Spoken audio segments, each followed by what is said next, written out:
of Luke, for we are journeying through the stories of Luke during this month and most of the summer. This particular scene is actually depicted in a window in Unity Temple in Kansas City, where our guest speaker, Reverend Sandra Campbell, is associate minister. There's a stained glass window that tells the story of this raising of the son in the village of Nain. Not long after that, Jesus went to the village of Nain. His disciples were with him, along with quite a large crowd. As they approached the village gate, they met a funeral procession. A woman's only son was being carried out for burial, and the mother was a widow. So her only source, her son, was being carried out for burial. When Jesus saw her, his heart broke. He said to her, "Don't cry." Then he went over and touched the coffin. The pallbearer stopped. He said, "Young man, I tell you, get up." The dead son sat up and began talking. Jesus presented him to his mother. They all realized they were in a place of holy mystery, that God was at work among them.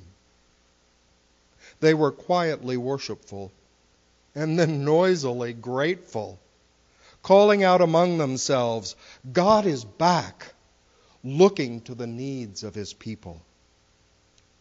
The news of this Jesus spread all throughout the country.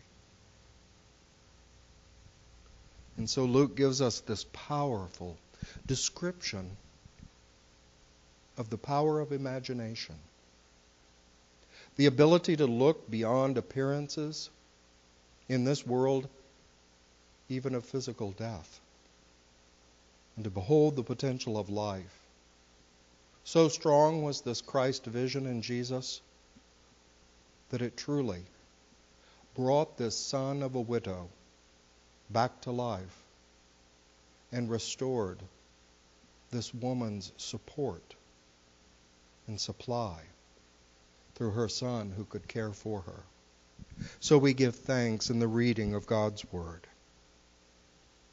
Now it's my pleasure to turn the lectern over to my friend, who I call Sister Sandra, and invite her to bring forth her unique imagination and the power of her lesson today. So won't you warmly welcome her to the lectern.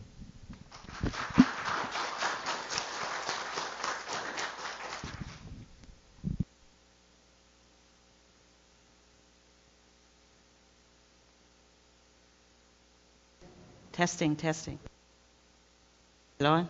Okay, great. Thank you.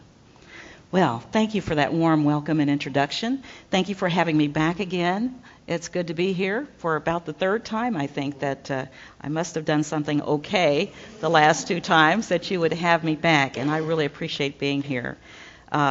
Reverend James, if you don't mind, I call him Jeff, and I have been friends forever. When I came to Unity Temple on the Plaza in 1980, when my husband Phil and I were on our way with our two small children to Unity Village from Kansas City, Kansas, and we got a little turned around. At that time, I taught Sunday school at Unity Village. We weren't teaching that day. I wasn't teaching that day. It was Easter Sunday. And so we were a little bit late, and I told Phil, I think there's a Unity church somewhere on the plaza. It'll be closer. We didn't even know where we were going. But we found our way to Unity Temple on the plaza, and I've been there ever since. So that Easter Sunday was my beginning. I was there when Jim Rosemurky was minister. As a matter of fact, I was on the board of directors probably right before he left Unity on the plaza. And our son, PJ, Phil Jr., and his son, Ben, were the best of friends. They were in Uniteens together. So we got to know each other very well. I wish I could be here on that day to hear Reverend James Rosemary speak, because I also use his book, Even Mystics Have Bills to Pay, when I teach my class on prosperity for the Unity Urban Ministerial School online program. So and I've had him come on, I don't know how to Skype yet, but I've had him come on as a teleconference to speak to the students, and they're just always amazed that this amazing writer and Unity minister who's so well known will take the time to actually talk to them and answer their questions about developing and maintaining a prosperity consciousness. So I know you're really going to enjoy him, and I just hate I'll be in Florida at Christ Church Unity right after the convention in Orlando. Yeah, I'll be speaking, performing my one-woman show, which I did here Friday night, and teaching 2 SEE courses on the New Testament. So I'll be thinking about you all as you enjoy Reverend Rosemary. My friend Larry is a literary buff, and he was getting ready to prepare his answering machine for the first time. Friends were calling and saying, we never can get in touch with you, you're not home, we don't have a way of leaving a message. So he decided to get an answering machine. And he got creative because he is a literary buff, and instead of using the usual instructions that came with the answering machine, the standard message, please leave a message, this is Larry, probably was Larry Hall, but he doesn't confess to it. He got creative and chose a parody of Hamlet's famous soliloquy. So on his voicemail, on his answer machine, he reads, "To speak or not to speak? That is the question. Whether 'tis nobler in the mind to leave a message after the beep, or to take arms against a sea of answering machines, and by opposing in them, to dial, to speak no more, thus answering machines make cowards of us all." Well, it really wasn't Larry Hall. I told him I was going to say that about him, but I better clean that up, Larry. They'll be asking about your answer machine. So what do you call it when you dream in color? Anybody? A pigment of your imagination. I'm dedicating this talk on imagination, this lesson, to the late, great Muhammad Ali, 1942 to 2016. Now, if there's anybody that we've ever known in this lifetime who had a powerful imagination, it was Muhammad Ali, starting when he was Cassius Clay, his given name, growing up in Louisville, Kentucky, the son of middle-class parents, who I understand from today on Sunday morning was dyslexic. And so if you remember, he always spoke in rhymes.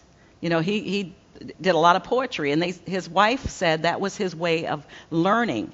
He memorized poetry, and he wrote poetry. He said one time, "I am the greatest." How many of you have ever heard him say that? I am the greatest. He said, "I said it before I knew I was. The person who has no imagination has no wings." Now, this man proved in his 74 years that imagination is powerful. Who knew that a little boy from meager beginnings in Louisville, Kentucky would grow up to be the greatest fighter that ever lived? And he taught us so much from his imagination, how to stand up for your truth, how to stand up for what you believe in. Even when we were at war with Vietnam, Cassius Clay, Muhammad Ali, refused to go because of his religious beliefs that he had no right to wreak havoc on other people. That was standing up in a time when that was not popular. Imagination. What is imagination? Well, all of us got here today because of our imagination. You imagined yourself here long before you ever got up this morning, long before you ever opened your eyes. You knew where you were going. That's imagination. It's the most powerful of the 12 powers that Charles Fillmore taught almost 100 years ago in 1919 when he wrote The 12 Powers of Man. These powers have to do with the faculties of our minds. We have 12. Now, Charles researched a lot of the world's religious traditions or wisdom traditions in order to come up with these 12 powers of consciousness. So what I'm talking about today is a spiritual power, the power of imagination. Mentally, we form a vision, and then we write it down. How many of you have ever written down what you want to accomplish, and you form a mental vision, a mental picture? And spiritually, we take the next step. We believe it before we ever see it. Now, most of us grow up with this idea that seeing is believing. I'll see it, I'll believe it when I see it, right? But the truth is, We believe it first, and then we see it. The disciple for this power of imagination is Nathanael or Bartholomew. Jesus saw Nathanael under a fig tree before he was ever even visible under that fig tree, before Philip, the power of power, ever called Nathanael. So the 12 disciples represent the powers, the faculties of the mind. The location of this particular power is the third eye. Now, you all have a third eye. Now, I know you know that some of us have 4 eyes. We wear glasses, right? But actually, you have a third eye. And if you look on the dollar bill, you'll see that third eye. It's been in our tradition, the traditional spiritual teachings for centuries. Nathanael represents the ability to perceive and conceive and then believe before something ever manifests in your life. It's your Nathanael ability that enables you to see it forward. And the color vibration, like Reverend James and I have on today, is light blue. Every color in the spectrum gives off a vibration, and every color represents a faculty in your spiritual unfoldment. So the color of light blue. Jesus said some 2,000 plus years ago in Matthew, the 6th chapter, the 22nd verse, keep your single eye and you will fill up with light. Keep your single eye and you will fill up with light. See, it's so easy to get distracted by what we see in the physical, in the natural, and not realize that we need to look from within and not from without. The ancient wisdom teachings, like the Egyptians, believed about 6,000 years ago in the eye of Ra. Ra means God. And God came from the sun in accordance with the Egyptian beliefs, i.e. the light of God, the third eye. In yoga, the third eye chakra, the affirmation is, my mind is open to a new vision. I expand my awareness to my higher self. My mind is open to a new vision. I see from my higher self. In the book of Matthew, and Nathanael is sitting under the tree, Philip found Nathanael, and then Jesus had already seen Nathanael. So it was a coming together of mind and spirit, of consciousness.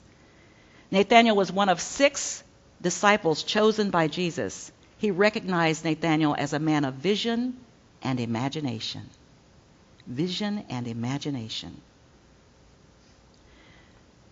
The Hindu faith, for the women, they have what's called a red dot. You've probably seen that. It's called a bindi. And the bindi is to remind them to look at the world from the inside out through the third eye, the imagination. The Buddha, 500 years before Jesus, coined a phrase about the power of imagination. What you think, you become. What you feel, you attract. What you imagine, you create. When we align our 12 powers, we open to what the divine has in store for us to bring into the world. So if you haven't studied the 12 powers, one of the books that I like is The 12 Powers, but also Discover the Power Within You by Eric Butterworth. The powers are faith, love, strength, wisdom, power, imagination, understanding, will, order, enthusiasm, release, and life. And each one of those powers corresponds to a mental faculty in you. When all of those powers are aligned, when they're all working together, you are working at full force. All of your faculties. You've known people who you think have taken leave of their faculties, or they're not operating on all cylinders, right? But there's some truth to that, because when you align all 12 of those faculties in mind, you are operating at your highest potential. We live in 3 worlds at the same time, according to scientists: the mental, the astral, and the physical. The mental are our thoughts, ideas, and our images. The astral are our feelings, emotions, and desires. And the physical are the matter, everything around us. That's a trinity: mind, body, and spirit. One story that I came across about this mind-body-spirit connection is about Denzel Washington. How many of you know who Denzel Washington is? Famous actor. Well, did you know that his parents were Pentecostal? His father was a Pentecostal minister.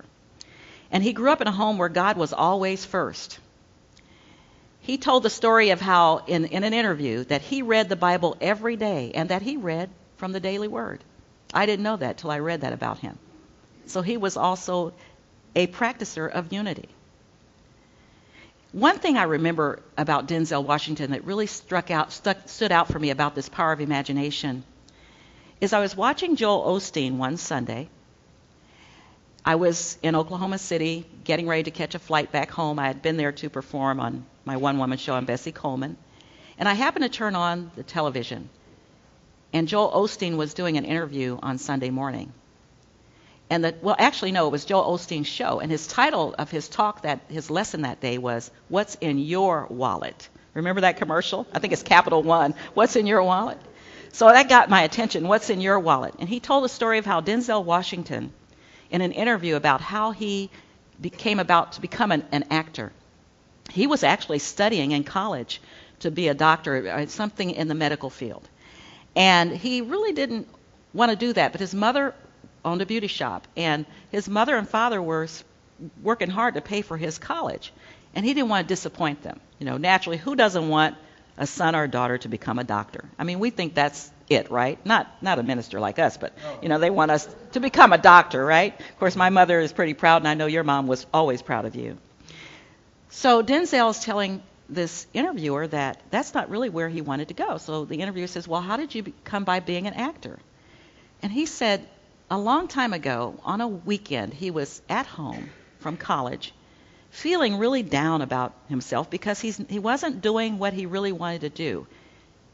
And a woman he had known all of his life, an elderly woman, was under the hairdryer. And she said, come here, son, bring me a paper and pencil, quick." So he gets a paper and pencil and hands it to her, and she wrote something on this piece of paper. And he looked at it and he thought, well, that's strange. And he stuck it in his pocket. And he carried that piece of paper around with him forever. He still had it during this interview. He pulled it out and says, "You're going to speak before millions." The power of imagination. Now, I don't know how he ended up going from what he was studying in college to become an actor, or how he was discovered, but look at that prophecy from this woman, probably in her third eye, not even realizing it, was exercising the power of imagination. And Denzel Washington was the fulfilling of that prophecy. We imagine things every day. Sometimes we dismiss them. When I was working on my talk, I thought about Walt Disney, because he was from Kansas City. And as a matter of fact, the mouse that he befriended was in this old building that he had where his art studio was on 31st Street near the Paseo. And the building's still there, and it has caricatures of Mickey Mouse on the side of it. And here I was at your Woods grocery store, because I love that grocery store. And I wanted to show Phil, he's never been down here, and I wanted to show him the grocery store. So here I am, we're checking out, and lo and behold, at the cash register, the last Life magazine on the stand was this one with Walt Disney on the front. A whole story. And it was $16, but I thought this was mine because I was going to talk a little bit about Walt Disney. Isn't that ironic? But that's how the imagination works. Haven't you ever imagined something and then someone says exactly what you were just thinking and you go, I was going to say that. I was just thinking the same thing. Your power of imagination never goes to sleep. It's run by your subconscious mind, which is like a pair of scissors that's constantly cutting out pictures. Walt Disney made an art of what he called Imagineering.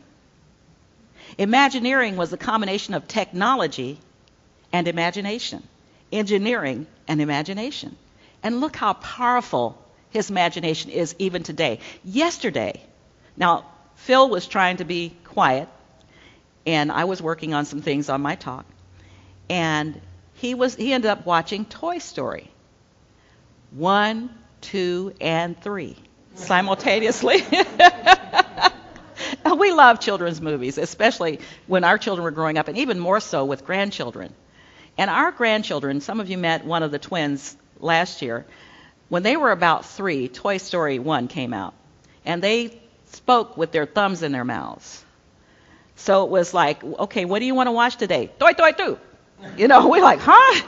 We want to watch toi, toi, tu. So we finally had to decipher this 3-year-old lisp language. They wanted to watch Toy Story 2.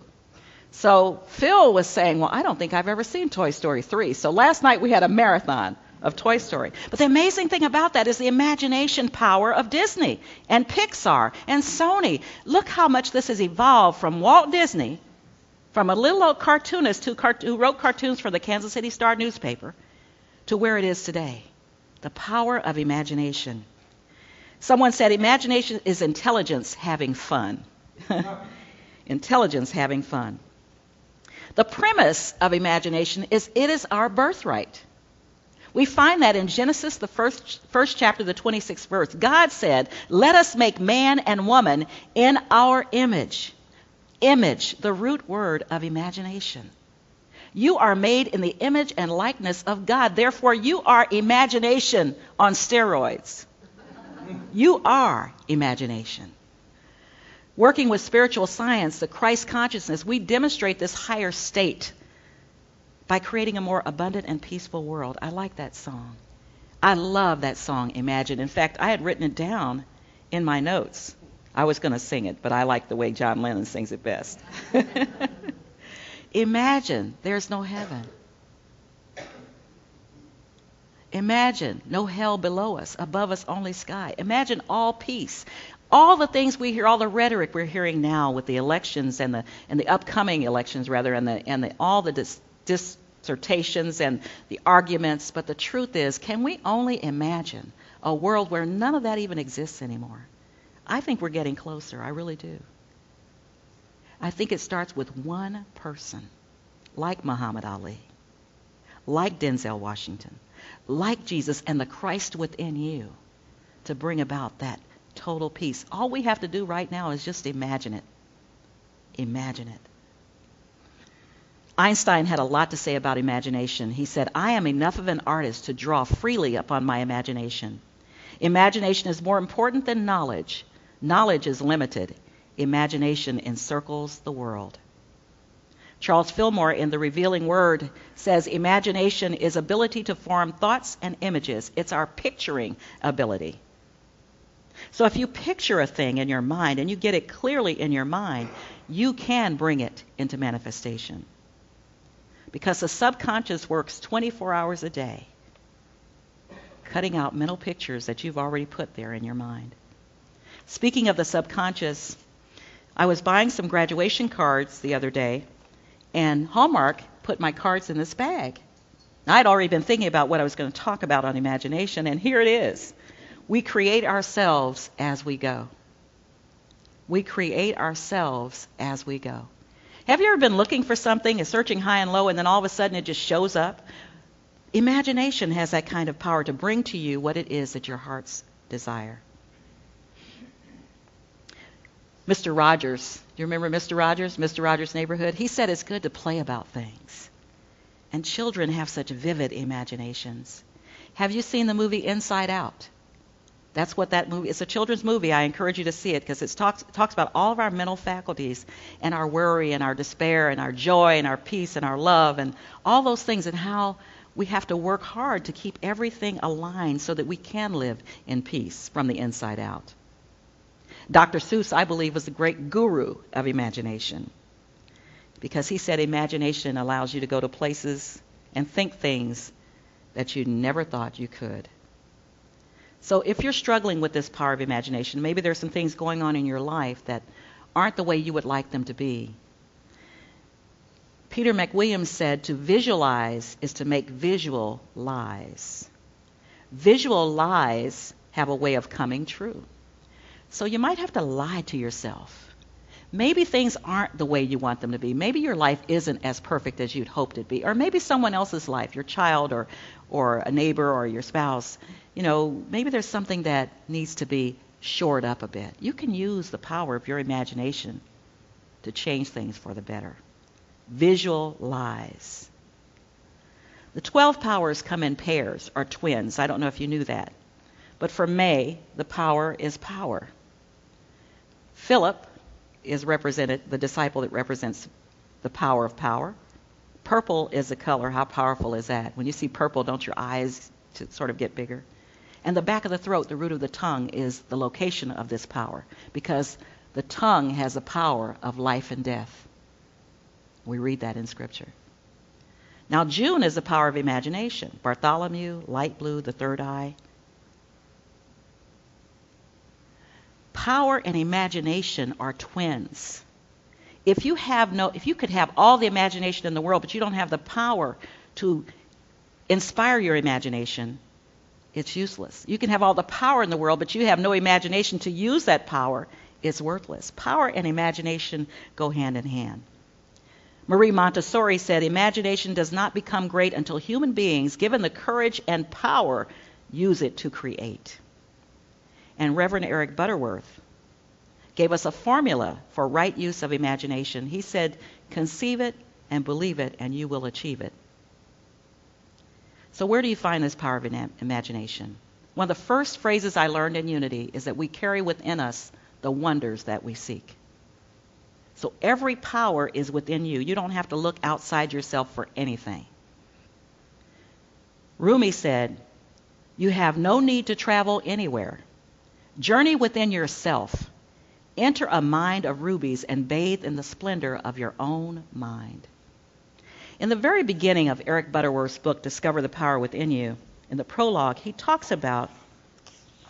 gives us a story, and some of you have heard this. It's an old Hindu legend when all men were gods. But they so abused their divinity that Brahma, the chief god, decided to take it away and hide it where they would never find it again. So the question was, where do you hide it? So the lesser gods were called into a council to consider the question. We'll bury man's divinity deep in the earth. But the Brahma said, no, that won't do. Because man is so inventive, he'll figure out a way to dig as far into the earth as possible till he finds it. And don't we do that? Our archaeologists, we're still looking for that spirit within. We look everywhere. Then they said, well, we'll sink his divinity into the deepest ocean. And the Brahma said, that won't work. Man will learn to dive into the deepest waters and will search out the ocean bed and find it. Then the lesser gods said, we will take it to the top of the highest mountain and we'll hide it there. But the Brahma said, no, for man will eventually climb every high mountain on earth. He will be sure someday to find it and take it up again for himself. The lesser gods concluded that they didn't know where to hide it. There was no place that man could not reach. And the Brahma said, here's what we'll do with man's divinity. We'll hide it deep down within himself, for he will never think to look for it there. 2,000 years ago, a man named Jesus found it and shared its secret. But in the movement that sprang up in his name, the divinity in man has been the best kept secret of the ages.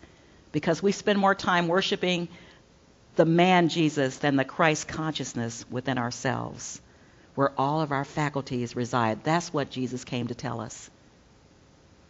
You are the light of the world. God is blessing you now. Everything is created twice, first in the mind and then in manifestation. So think about it. You've already created your reality by the thoughts that you think and hold on to. Jesus said in Mark 11:24, whatsoever things you ask for when you pray, believe that you receive them and you shall have them. So, there are two kinds of people in the world, and I want you to think about which one you are. There are those who believe it when they see it, and those who see it when they believe it. Which one are you? Myrtle Fillmore believed it, and then she saw it. Myrtle Fillmore, co-founder of Unity, believed that she was whole and well, that she was a child of God, and therefore she did not inherit sickness. Because she believed it first, the healing took place. She believed it with all of her soul. So you have your doubts. You've imagined things that you've desired and that never happened. Remember, the bigger you dream, the longer it may take. Do you remember Through the Looking Glass? I know they're coming out with a movie now, but I remember it as a story when I learned about Alice in Wonderland as a child. And one time the Queen had challenged Alice to think beyond what's possible. And she says, well, that's not possible. I can't think of that many things at one time. And she says, well, I think of at least 6 impossible things before breakfast, the Queen said. So what she was saying is the imagination is more powerful than we think. We just don't always use it. In a 2009 National Public Radio interview, Muhammad Ali said, I never thought of the possibility of failing, only the fame and glory I was to get when I won. I could see it. I could almost feel it. When I proclaimed that I was the greatest of all time, I believed in myself, and I still do. That's imagination. When you can see it, you can taste it, you can touch it, you can feel it, you can hear it. All 5 of your senses are engaged in whatever it is that you dream you want to do. That is the power of imagination. I want to give you a personal example. I brought a little prop with me today. So if you'll just bear with me a minute while I change into my prop and tell you this story about how imagination is powerful. In 1981, after recovering from cervical cancer at the age of 29, I had a dream. And my dream was that I would go back to school and do some of the things that I always wanted to accomplish but never did. I would get a college degree first. And so I enrolled in college, and I didn't have the money to pay for it. And Phil told me to wait until the taxes came back. But I had this overwhelming desire to do it now. And so against his better judgment, I did it anyway. But before I did, I drew a picture. I drew this picture. I had read this poem by William Arthur Ward. If you can imagine it, you can achieve it. If you can dream it, you can become it. So I took a piece of paper and I drew myself. I drew myself looking just like I'm looking right now. Not just with the cap and gown, but graduating with honors, Phi Theta Kappa. I had a full-time job. We had 2 small children, and Phil was in the military. When I graduated with my associate's degree from Kansas City, Kansas Community College in 1985, I graduated Phi Theta Kappa, just as I had pictured. The picture that was taken of me that day looked exactly like the picture I had drawn on a piece of paper. The power of imagination. So I knew that if I could do that, then I could get my bachelor's degree the same way. I did it. I looked exactly like the picture. And then I went on to get my master's degree the same way. Now, I'm not bragging about education what I've accomplished. What I'm telling you is from a person who had her first child at the age of 17 and never thought that I would ever go to college. Anything is possible. It begins in the imagination first. Some people say impossible. I say the word is really I'm possible. I'm possible. It's impossible, said pride. It's risky, said experience. It's pointless, said reason. Give it a try, whispered the heart. When the imagination is coming from your heart, all things are possible. So, there are 12 powers, and if you add 1 plus 2, the number 12, add the 2 numbers together, you get 3. That's the Holy Trinity. That's divine. That's the whole. That's complete. That's oneness. From the late, great imagination guru, you have brains in your head. You have feet in your shoes. You can steer yourself any direction you choose. You're on your own, and you know what you know. And you are the one who'll decide where to go. That is Dr. Seuss on the power of imagination. You have the power within you to take you places you never thought you'd go. Whatever your mind can conceive and believe, it will achieve if you don't quit. Stay the course. Everybody has greatness in them. While you're watching television and you're bombarded with the news of all the terrible things that are going on around you, think of the power of your own imagination to make a difference. Imagine there's no heaven. It's easy if you try. No hell below us, above us only sky. Imagine all the people living for the day. Imagine there's no countries. It isn't hard to do. Nothing to kill or die for, and no religion too. Imagine all the people living life in peace. You may say I'm a dreamer, but I'm not the only one. I hope someday you'll join us, and the world will be as one. Imagine no possessions. I wonder if you can. no greed or hunger, a brotherhood of man. Imagine all the people sharing all the wealth. You may say I'm a dreamer, but I'm not the only one. I hope someday we'll all join together and the world will be as one. Now, when I wrote this, I had a powerful vision. My imagination was working overtime. First of all, I imagined that I would hear somebody say, "Amen." Can I get an amen? Amen. Then I imagined that I wouldn't talk too long, so you'd invite me back a fourth time. Then I imagined that you all would stand up on your feet. Can you stand up? You've been sitting a while. Then I imagined that you would hold your hands up like this, and then put your hands together, and do it faster and faster. I imagined a standing ovation. Imagine that.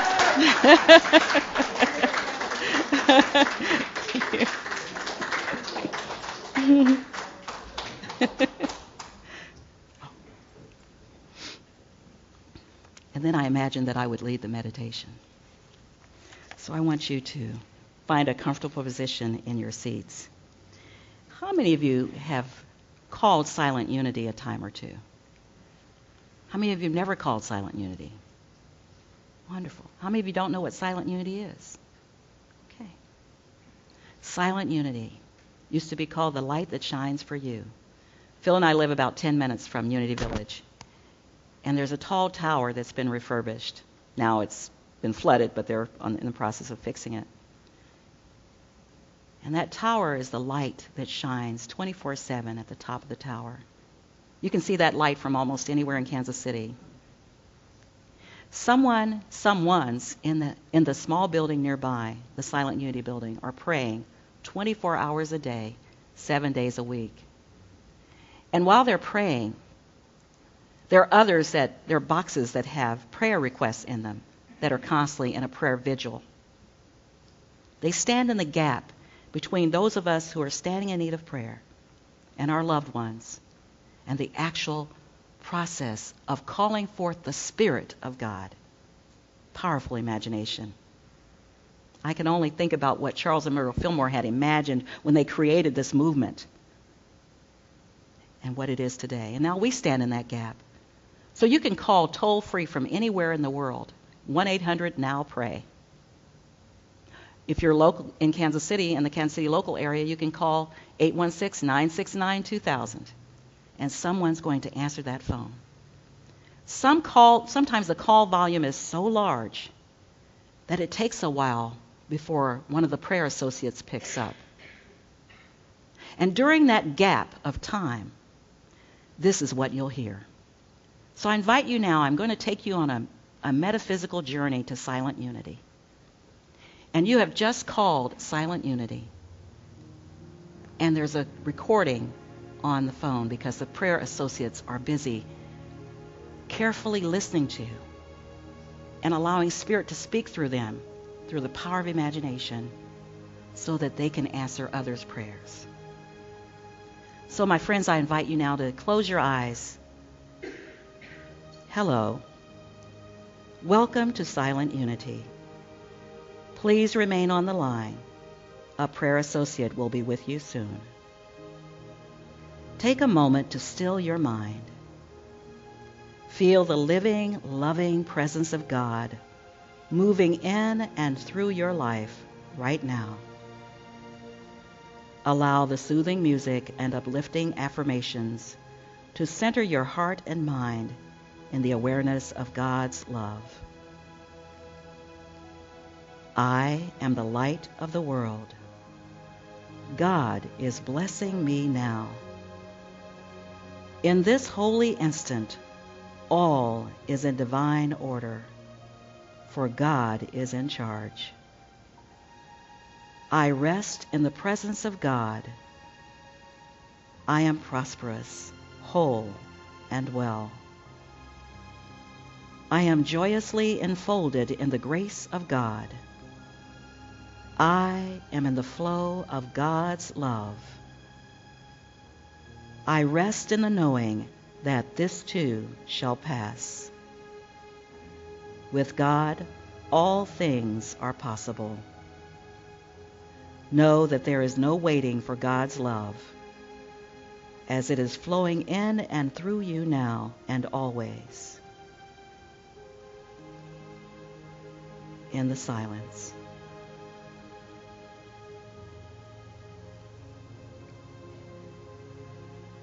And I invite you now, thank you for amen.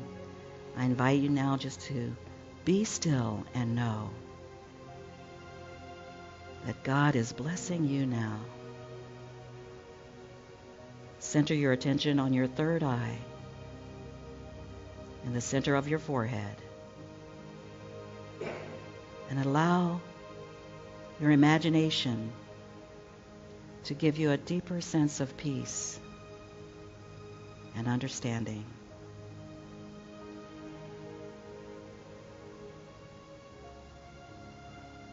Take as your own these words of affirmation. I envision good unfolding in every area of my life. I see with the eye of spirit, and I behold spirit at work in and through all.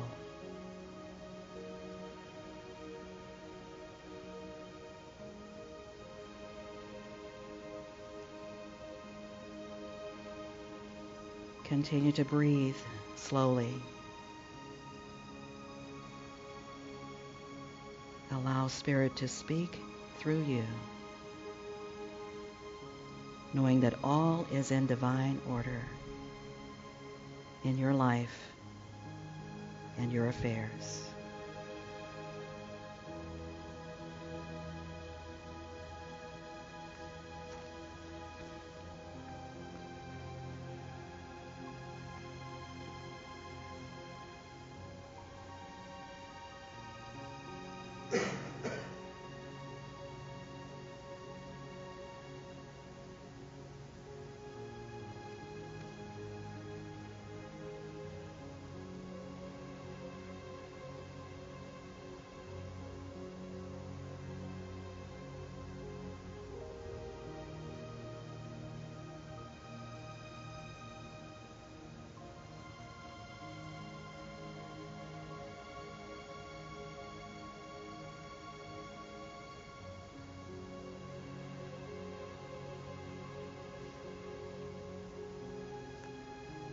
I invite you now to return your attention to your breathing and repeat silently with me. I am the light of the world. God is blessing me now. In this holy instant, God is in charge, and all is in divine order. I envision good unfolding in my life.